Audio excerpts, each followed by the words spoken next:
Hello, Jack, or Penguini here, back with another Halo 2 Legendary Before I Graduate episode. We're moving at a pretty good pace. This is week 4, and we're on the 4th level, which I believe is called Arbiter or Heretic. Not really sure, but it doesn't really matter. This level went pretty smoothly, so I guess we'll get right into the footage. Oh, wait, a dedication. We have a dedication every week. I'm dedicating this episode to Korean soy garlic chicken because this is the second level now where I've been fueling myself with soy garlic chicken during the level.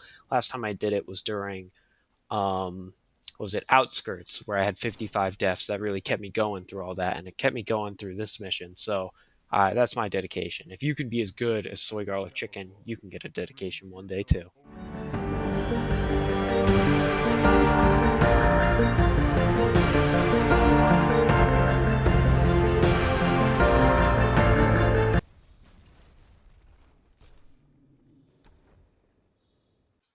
Something I noticed while editing is that the Arbiter's hand is definitely not on this canister of green goop that goes into the carbine, and now I've cursed you with that knowledge forever. So this encounter at the end of the hangar bay genuinely took me like half of my mission time, which was like 15 minutes. It only took me like 30 minutes to beat this level. So this encounter at the end was my equivalent of the tunnel from last episode, where I died like 15 times here, but if I hadn't died all those times here, I genuinely would have only died 3 times in the entire mission. So this was definitely the hardest section. I don't know what about it was so hard. I think it's because those guys come on the top, those elites come at the top with carbines, and there's no way to dodge the carbines. You kind of just get lasered if you stand out, and I was probably a little lazy. I would hop out, try to get some sneaky shots, and it just wouldn't work out because they have aimbot.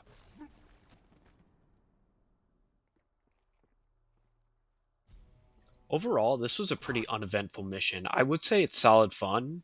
No jackal snipers, no random BS. It was pretty straightforward, good old fashioned Halo, but pretty uneventful. I did like the fact that I felt like I really could get good enough at this to get par time without having to learn any tricks. I bet if I had mastered that hangar section, I really could get it in under 15 minutes because I was moving pretty decently fast throughout the rest of it. So, oddly enough, contrary to what I said in the Metropolis video, I don't mind this vehicle section, and the reason is you don't have to just fly past all the enemies. Realistically, in the Banshee on Legendary, you could beat all the other Banshees, and you wouldn't have to just fly past everything. It's not like the Metropolis car section where destroying all the enemies in the car is completely unrealistic and you have to drive past stuff. You really could beat them all with the Banshee. It would be kind of hard, but it wouldn't be impossible. Now, what I did learn was you actually don't have to kill all the enemies. You can just fly past all of them and skip this whole section, and the mission's done in like seconds. And that kind of takes the fun out of it.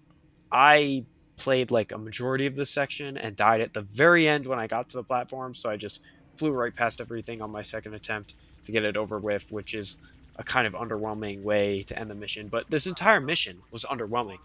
You might be thinking, Jack, Penguini, you're such a lazy editor. There was no jokes in this video. There was nothing.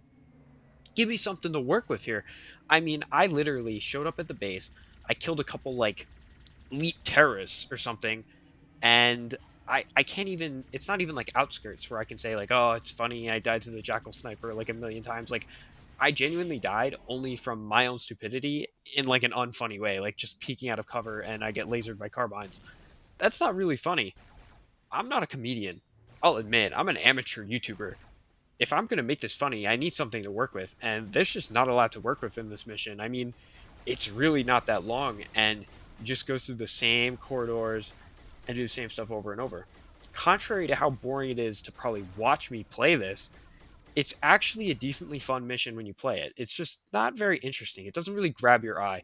I'd compare it to a lot of Halo Reach missions. I feel like those, not a lot of them, like Winter Contingency from Halo Reach, not a lot of spectacle in Winter Contingency, you know?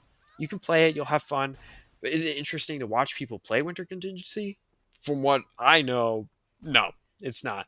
So it's just an uneventful Halo level, and it's overshadowed by the level that comes after it, which I've actually already played. I got to edit that. That's going to be a lot more interesting. But yeah, that's my piece about the Arbiter. And I don't even know what else I'm going to say to conclude this video. So I don't know. I guess you'll see in a second. All right, wouldn't be a Penguini video without some good old stats. This mission, we ended with 17 deaths, about 14 of those were from that one hangar. I'm pretty sure, like definitely over half. I think genuinely like 14 were from that one hangar. So not really many deaths. This might be the least deaths we've had in a mission yet. And it took me 30 minutes and 47 seconds. So overall, not a bad time, not a bad mission, kind of uneventful. And I'll have a lot more to do and edit in the Oracle video. This one's just kind of short. I just wanted, it'd be weird if I skipped it. So here's the short little thing from the Arbiter.